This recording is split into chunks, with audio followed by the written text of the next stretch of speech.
The Eternal Spring of Mr. Ito, Chapter 15, Part 2.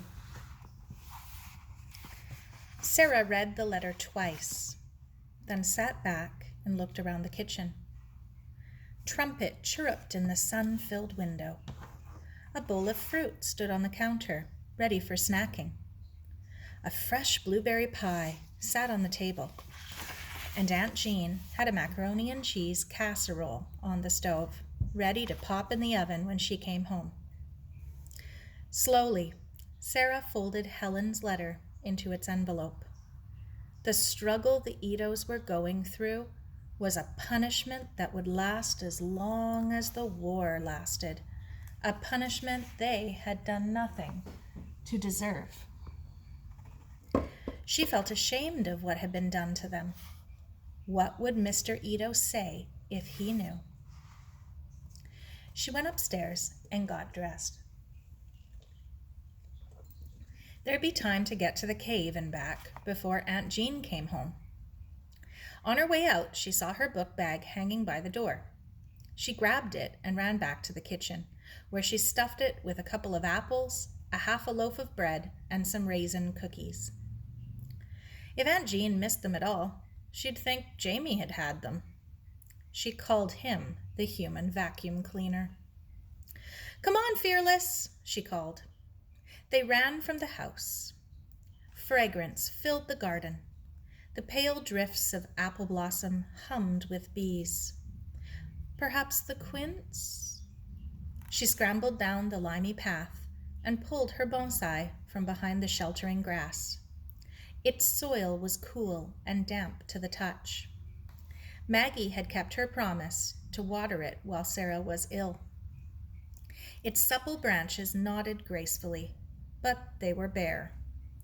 She replaced it, pushing back the feeling of disappointment, and slithered the rest of the way down the cliff. Sara and Fearless and the seagulls had the beach to themselves.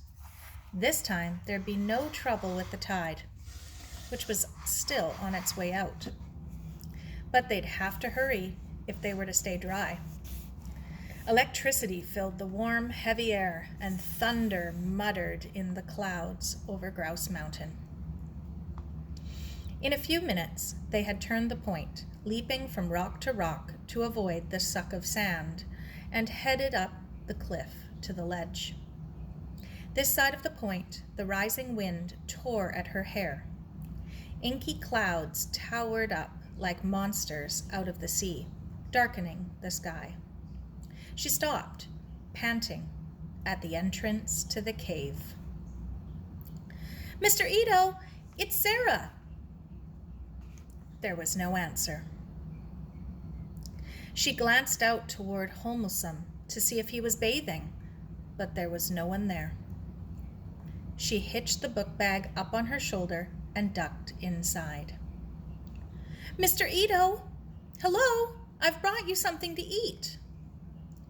She paused to let her eyes adjust to the gloom, but quickly realized there was too little light coming in from the storm-black sky outside to be of any help.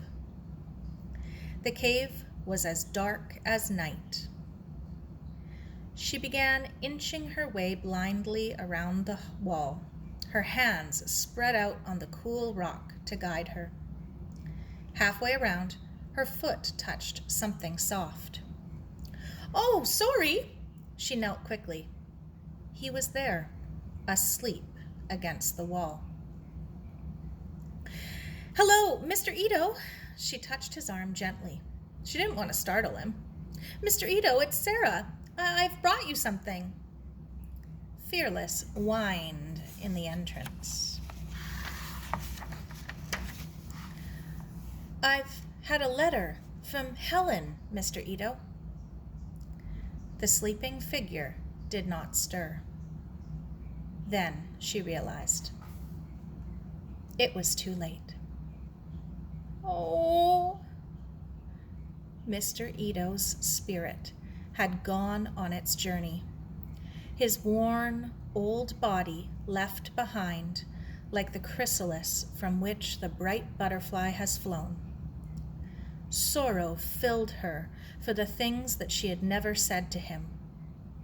But she wasn't scared seeing him dead, the way that she'd thought she'd be. And she couldn't be sad, knowing how he had felt. She sat in the dark beside him. Far out on the sandbar, the sea boomed in the rising wind, and, as lightning flickered, thunder cracked like gunfire outside, and sudden rain slashed down like a silver wall across the cave mouth. Fearless, afraid of storms, ran to huddle close. Did Buddhists have funerals? She did not know. It seemed right to have a ceremony.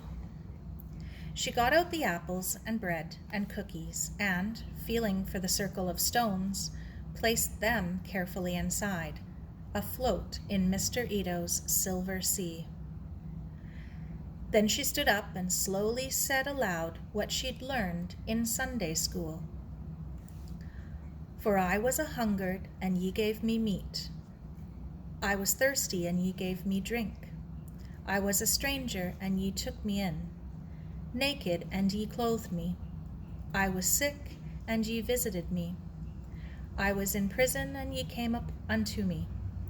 Verily I say unto you, inasmuch as ye done it unto one of the least of these my brethren, ye have done it unto me. Her words echoed softly back from the darkness. She felt comforted. Mr. Ito's spirit had found a new home. He had been a good man and led a good life. Perhaps he had reached nirvana, despite his doubts. Perhaps at this minute he knew it all, everything that there was to know, just like the lesson the minister had read on Sunday. For now we see through a glass, darkly, but then, face to face, now I know in part, but then I shall know even as I am known. It sounded as if St. Paul had known about enlightenment. The rain slackened, and she walked out onto the ledge. The air felt washed clean. It was time to go. The great boulders stood by the cave mouth like sentinels. Now she understood why they were there. But how could she move them? She pushed at one with all her weight. It rocked a little, but stayed in place. I need a lever, she thought.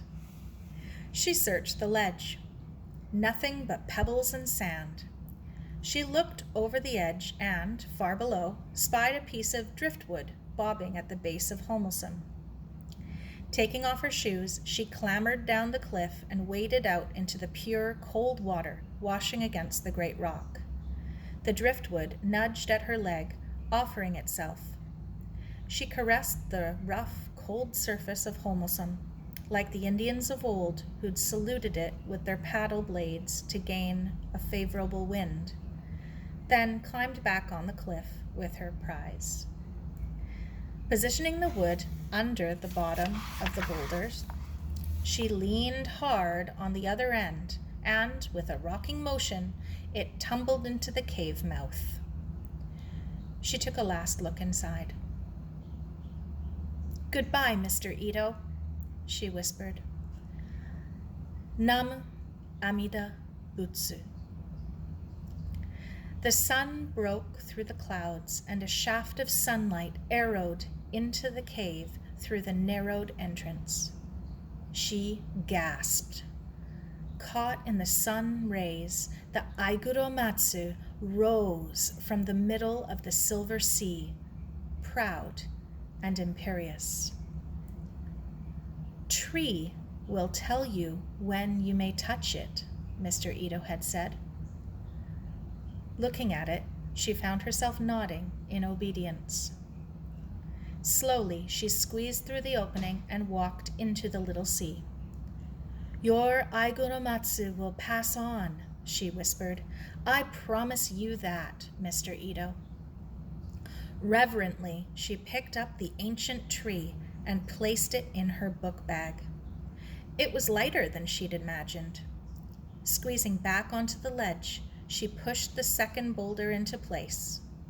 The cave was sealed. The driftwood, its purpose served, curved gracefully back through the air into the waters around Homelsome.